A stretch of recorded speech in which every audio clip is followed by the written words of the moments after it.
وہ عورت روز اس نوجوان کو دیکھتی، لیکن وہ بغیر اس کی طرف دیکھے سر جھکا کر اس کی گلی سے گزر جاتا۔ دیکھنے میں وہ کسی مدرسے کا طالب علم لگتا تھا، لیکن اتنا خوبصورت تھا کہ وہ دیکھتے ہی اسے اپنا دل دے بیٹھی، اور اب چاہتی تھی کہ وہ کسی طرح اس پر نظر التفات ڈالیں، لیکن وہ اپنی مستی میں مگن سر جھکائے زیر لب کچھ پڑھتا ہوا روزانہ ایک مخصوص وقت پر وہاں سے گزرتا اور کبھی آنکھ اٹھا کر بھی نہ دیکھتا۔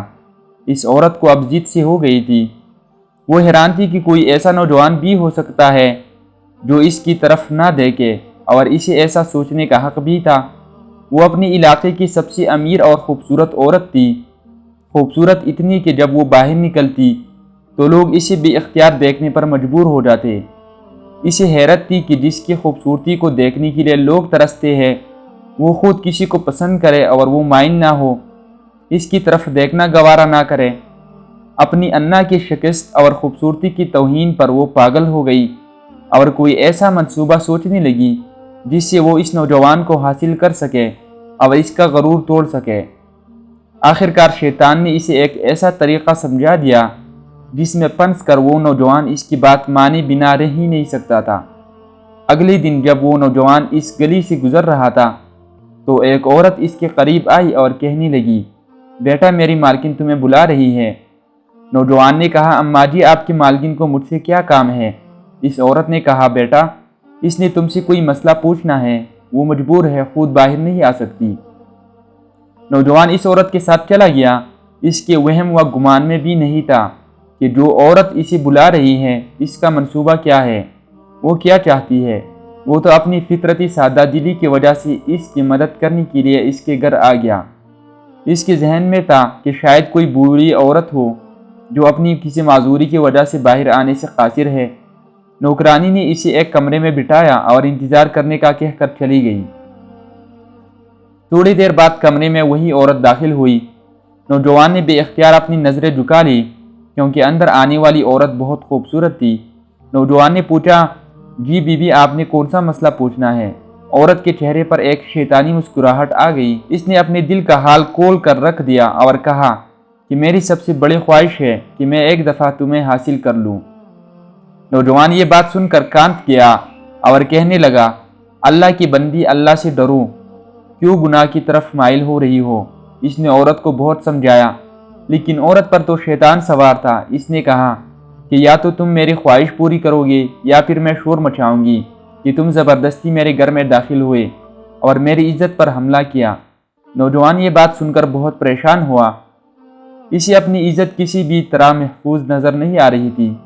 اس کی بات مانتا تو گناہ گار ہوتا، نہ مانتا تو لوگوں کی نظر میں برا بنتا۔ وہ علاقہ جہاں لوگ اس کی شرافت کی مثالیں دیا کرتے تھے، وہاں پر اس قسم کا الزام لگ جائے، یہ اسے گوارا نہیں تھا۔ وہ عجیب مصیبت میں پھنس گیا۔ دل ہی دل میں وہ اپنے اللہ کی طرف متوجہ ہوا اور اللہ سے مدد چاہی تو اس کے ذہن میں ایک ترکیب آ گئی۔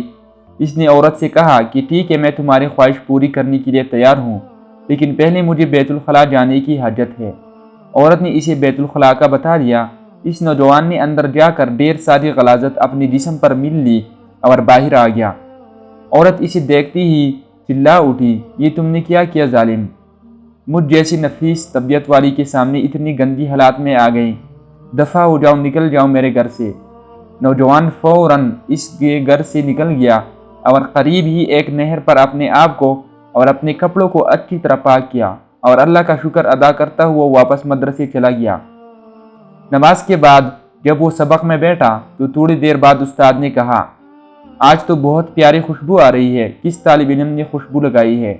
وہ نوجوان سمجھ گیا کہ اس کے جسم سے ابھی بدبو گئی نہیں اور استاد جی طنز کر رہے ہیں۔ وہ اپنے آپ میں سمٹ گیا اور اس کی آنکھوں میں آنسو آ گئے۔ تھوڑی دیر بعد استاد جی نے پھر پوچھا کہ یہ خوشبو کس نے لگائی ہے، لیکن وہ خاموش رہا۔ آخرکار استاد نے سب کو ایک ایک کر کے بلایا اور خوشبو سونگھنے لگے۔ اس نوجوان کی باری آئی تو وہ بھی سر جھکا کر استاد کے سامنے کھڑا ہو گیا۔ استاد نے اس کے کپڑوں کو سونگھا تو وہ خوشبو اس کے کپڑوں سے آ رہی تھی۔ استاد نے کہا کہ تم بتا کیوں نہیں رہے تھے کہ یہ خوشبو تم نے لگائی ہے؟ نوجوان رو پڑا اور کہنے لگا، استاد جی اب اور شرمندہ نہ کرے، مجھے پتا ہے کہ میرے کپڑوں سے بدبو آ رہی ہے، لیکن میں مجبور تھا اور اس نے سارا واقعہ استاد کو سنایا۔ استاد نے کہا میں تمہارا مذاق نہیں اڑا رہا، خدا کی قسم تمہارے کپڑوں سے واقعی ہی ایسی خوشبو آ رہی ہے جو میں نے آج سے پہلے کبھی نہیں سونگھی، اور یقیناً یہ اللہ کی طرف سے ہے کہ تم نے اپنے آپ کو گناہ سے بچانے کے لیے اپنے آپ کو گندگی لگانا پسند کر لیا، لیکن اللہ نے اسی گندگی کو ایک ایسی خوشبو میں بدل دیا جو کہ اس دنیا کی نہیں لگتی۔ کہتے ہیں کہ اس نوجوان کے ان کپڑوں سے ہمیشہ ہی وہ خوشبو آتی رہی۔